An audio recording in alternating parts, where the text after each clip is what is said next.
Hey guys, it's Matt from Vectory Gaming, and I am joined with Andy.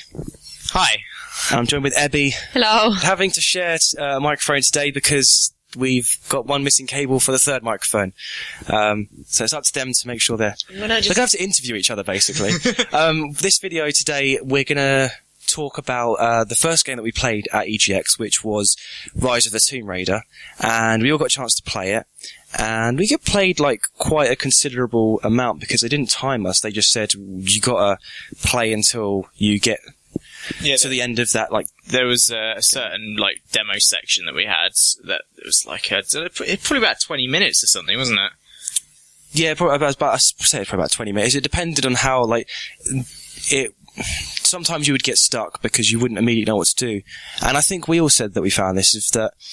Because it was at the at EGX and people are waiting to play it, we felt a bit of pressure to sort of complete the puzzles because we're like, we don't want to get booted off of the game and like told to like stop playing if we've been stuck on the same puzzle for 5 minutes. So there was a bit of frustration, but I think if we we're just playing it like here, and we didn't have that sort of pressure there, then we would probably not be too frustrated.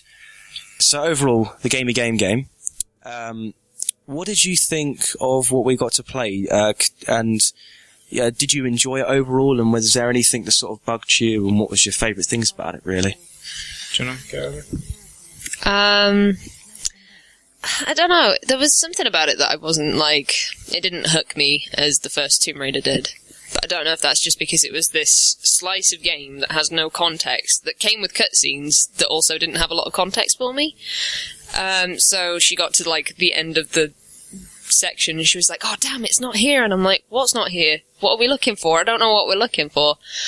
And another thing is a lot of the scenery, because I haven't played the original reboot of Tomb Raider in quite a long time, I'd forgotten what Lara could do. So I forgot that she had a gun for quite a while, because you need to know that to even progress past the first room.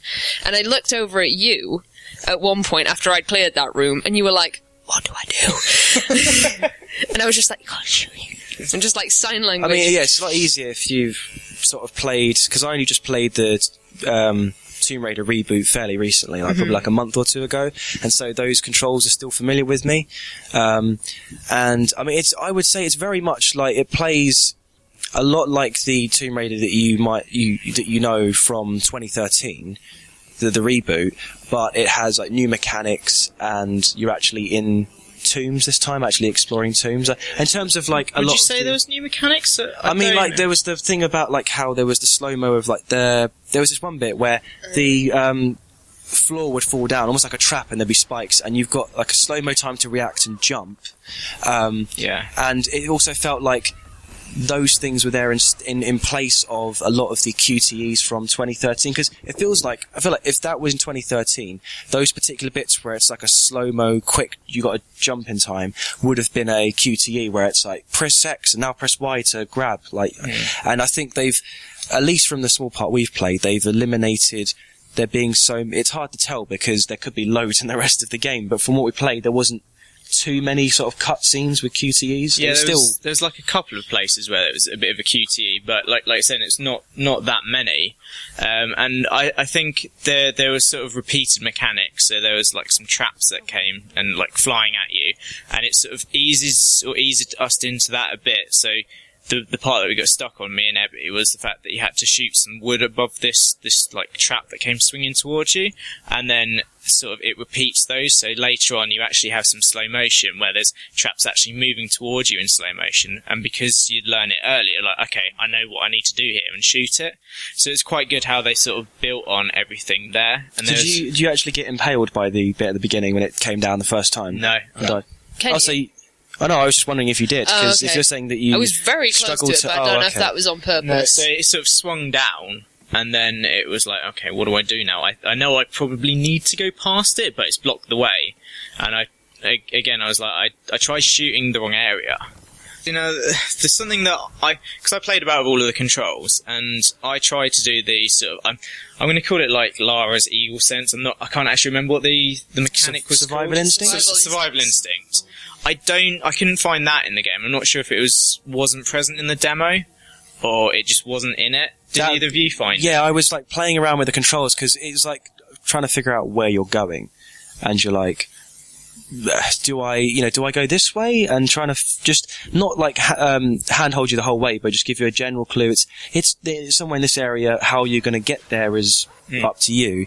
But I was like playing around and pressing all the different buttons, and nothing was working. So I was like, you had a pistol, and that was it, and you didn't seem to have the survival instinct. But maybe that was something out of context that we didn't. What?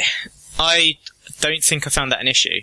Like, and initially, I think I was like, oh, it's not there. I kind of got unused to it in the old one, but then I was like, but really, like, there's a lot more puzzles in this one, it seemed.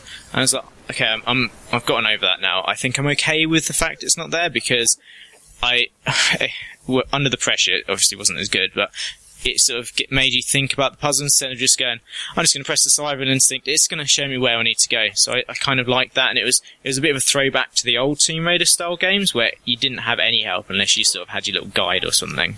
I think it's much more enjoyable, the fact that you're actually back in the tombs again. Obviously, the first reboot is sort of establishing that the growth of her becoming a Tomb Raider, and like that's the beginning of like the legend, effectively. So it's not going to happen too much. Like she originally said in that reboot, like, oh, I hate tombs, which is quite funny because then But I've got to be honest though, like that stuff never bothered me. Oh, well, there was no tombs. That there were no tombs because I never played the original Tomb Raider. The reboot was the first time I'd ever. Yeah, I mean, it wasn't really. It suited. I think it suited the game, but like I find it so much more enjoyable actually being in the tombs and having these puzzles that you're doing. Like there was one that I was stuck on for quite a bit, which is where you have to. I had to do it like 8 different times because I couldn't. It just sort of brings me on to my point of one of the negative things, which sort of to do with the gameplay that sort of just bugged me. It wasn't like gameplay ruin experience, but it just sort of irks me a bit. So you have to jump on this platform to raise the water, because it's like used, the weight of it will make it rise, and then opens like a gate, and like a floodgate, and then you've also got to shoot another bit to drop down another wooden bit, and the way it works is you jump on that, and this flood of water pushes you off that platform. You got to quickly like jump onto the other wooden platform because the pressure of the water coming in makes it float downstream, or not downstream, but like further down. Down in the body of water. So it moves from like the centre to like one of the edges because the water's filled up. And so then you jump on top of that, and then you've got to quickly jump onto a wall, which is at a diagonal angle, and then jump again.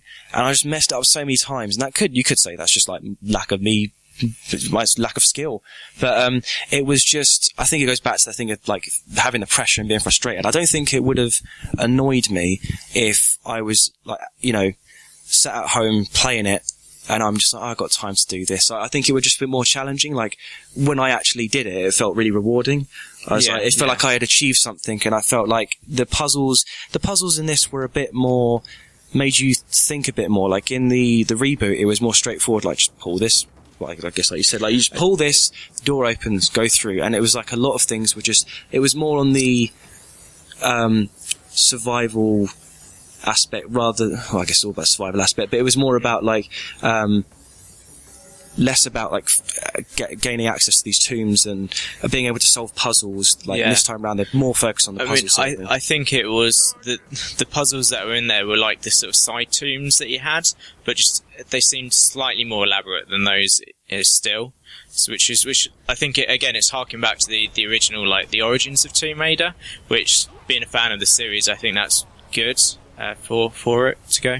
But I imagine that the combat is going to be much the same as the 2013 one was, seeing as everything else seems pretty much the same. I don't know if you'd agree, but I'd say that if you enjoyed the 2013 Tomb Raider, you'll likely enjoy this because it's basically just building upon that, adding some improvements and tweaks and introducing these tombs. It's not doing anything like revolutionary, I think, in terms of fact it's completely changing the script. But it might be more welcoming to those of you who liked the older games and liked the exploration of tombs, but also cater to the people who like the reboot, and maybe it's like the best of both worlds. I mean, I think if you're not one for puzzles, and you really like this sort of almost linearity of the reboot, where it was quite simple, you probably won't be as into this one though. Yeah, probably. Because I think from what we've seen of the puzzles, I assume the rest of the game is going to be like that. But you do need to think a lot more than you did in the 2013 reboot. Yeah, so I guess like just to sort of summarise, did you enjoy the small amount that we did play? Did you enjoy it overall as just like not particular bits, just the whole experience after we played? Did you come away expecting more and it to be more different, or are you just satisfied with the way it's sort of looking? What was your general thoughts after you've sort of finished playing, really? For me, I'm one of those people that's like, I tried to convince myself for a really long time that I didn't like the reboot of Tomb Raider. I tried to convince myself for so long because I didn't want to be like part of the mainstream, but I came away from Gamer hipster. Yeah, gamer hipster. I don't know, there was just something about it, and I was like, I don't want to admit that I like this game because a lot of people say this game is a bit rubbish, but I quite liked it. The people saying it's rubbish, the ones who were like original series fans, okay. Which I totally get. You know, it's different. It's a reboot. It's fine. But I came away from this going, really wish this wasn't an Xbox One exclusive. Okay. Well, it's only a timed exclusive, so like PC and PS4 get it 2016. It's still probably enough time for me to get spoiled on stuff. Which is what worries me, because I'm not picking up an Xbox One for this game. It's not the game that's making me... Do you want me to just spoil it for you? I'll be like, oh my god, Ebbie, there's you're going to love this bit. I'll leave. But it's not the game that's going to make me jump to next gen. But I would like to play it at some point. Maybe ditch the TresFX thing for PC, because that always looked a little bit rubs to me, so... Yeah, I'm kind of more along the same lines. Like, I kind of wish it wasn't an Xbox exclusive. However, I think the fact that it is will mean that a lot of people are going to play it on Xbox and be able to have their opinions out of the actual full game before it comes out. I think it's Q1 2016 for PC. And then PS4 is like holiday. The holiday time. So basically almost a year later for PS4. So, like, as long as the port's good, like the original one was, I think that was a fairly good port of the 2013 one. If everyone's impressions is good, then I'm definitely going to pick this up. Yeah, I'd say I'd probably agree. I mean, the one, like, just in general, I did enjoy the game, and I felt like, I really enjoyed the reboot, and I feel like those who did enjoy the reboot will, enjoy this one just as much, because it basically it doesn't try to reinvent the wheel, but it doesn't really need to, because the reboot was quite a solid game. It was quite an enjoyable game. It was different than some the other games before, but it's all just like whether it was your kind of game rather than the quality being bad. So I think it just builds upon what was already quite a good game and just adds some new things and adds the prospect of tombs and more sort of puzzle elements. The one thing I do want to just sort of get a feel for with you guys is this game in America is releasing on the 10th of November, the same day as Fallout 4. In Europe, it's releasing on the 13th of November, only 3 days after Fallout 4. Now, obviously, it's going to have to release at some point or another, and you could say that, it's 2 weeks after Fallout 4, it still might be overshadowed by Fallout 4, but do you think they made a really stupid mistake in releasing on the same day as Fallout 4, at least in America? Because I kind of think it was a bad choice. For Xbox, I think it is. I mean, it's going to be less a stupid choice for PC, PlayStation 4, and I think it might suffer a bit on Xbox because of that. For me, it seems a little bit similar to when Mad Max came out at the same time as MGS5. Exactly.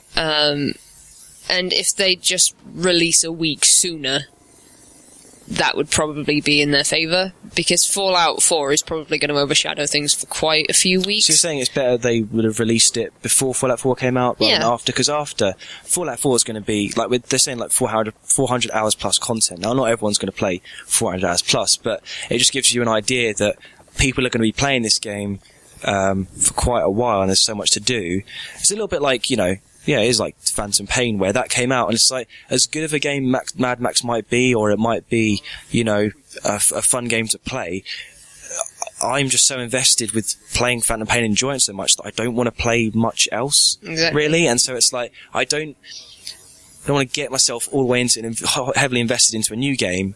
So maybe, yeah, if it had released, maybe we say like a week or two sooner. Just like, it's just like, it would have been such a good game to like fill the gap in between Fallout 4 coming out and whatever else was like recent, because by the time, like about 2 weeks before, everyone's going to be done with MGS, everyone's going to be done with Mad Max, everyone's going to be done with all the games that are out now, and there isn't a ton, in my opinion, that's interesting that's coming out. I mean, there was always going to be competition for Fallout 4, but it just happens to be Tomb Raider, which is unfortunate. But they obviously knew that it was going to be the release date of Fallout 4, because Xbox were obviously big advocates of mods on consoles. I'll say this much. They're very brave. They're either incredibly brave or incredibly stupid. To be honest, they could be two completely different audiences as well, because they could be like the really hardcore Tomb Raider fans, so it might do alright, but I don't anticipate it doing as well as they think it should. Would you agree, Andy? Overall? Yeah. What you guys said. Pretty much the same. Well, yeah, so overall, great game, just a shame about the release date. And, I guess we still look forward to it coming out. It's just we might have to... On PC. Pick it up at a later date anyway. Well, if it's PC or PS4, pick up a later date anyway. But while Fallout 4 is still new and fresh, probably not anytime soon because of that. Which is a shame, but that's competition. But yeah, this has been our first impressions for Rise of the Tomb Raider. If you had a chance to play it at EGX, or you've had a chance to play it before that, let us know what you thought. And if you have any questions about the game, we'll try our best to answer them, although because we've only played 15 to 20 minutes, we might not be able to give you the greatest answer or an answer at all. But yeah, we will see you guys in the next video. Until then, we'll see you later. Goodbye. Bye.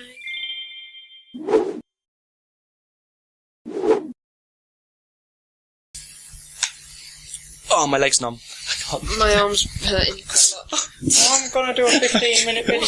I can't move my leg. Oh. Yeah, but there's one. You've got -1 minute. I said 15 to 20 minutes. Oh, did you? Okay. How'd you stop my it? leg is dead. Look, I can't. Matt, how do you? For fuck's sake, Andy. There's... Matt can't walk. Just press the fucking